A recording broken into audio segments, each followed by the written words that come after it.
ক্ষমতার উৎস, ক্ষমতার মালিক হচ্ছেন আল্লাহ। আল্লাহ বলেছেন, হে নবী আপনি জানিয়ে দিন,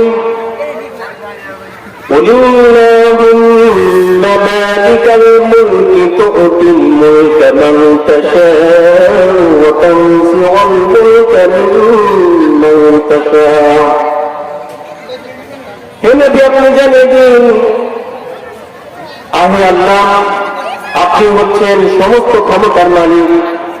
আপনি যাকে ইচ্ছা ক্ষমতা দান করেন, যাকে ইচ্ছা আপনি রাজত্ব দান করেন, আর যাকে ইচ্ছা আপনি যার কাছ থেকে ইচ্ছা ক্ষমতা পেলেন।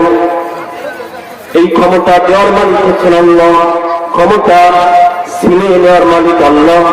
ক্ষমতা দিয়ে আল্লাহ দেখেন যে মানুষের আমলটা কেমন হয়, আমলটা কেমন হয় এটা আল্লাহ পরীক্ষা করেন, দেখেন। ক্ষমতা পেয়ে যদি আল্লাহর হুকুম অনুযায়ী, ইসলামের বিধান বিধি অনুযায়ী, ইসলামের বিধি বিধান অনুযায়ী, কোরআন এবং সুন্নাহ অনুযায়ী যদি রাষ্ট্র পরিচালনা করেন, আল্লাহর বিধান অনুযায়ী যদি রাষ্ট্র পরিচালনা করেন, সমাজ পরিচালনা করেন, তাহলে তো আল্লাহ রাব্বুল আলামিন তাকে সম্মান দান করবেন, জান্নাত দান করবেন।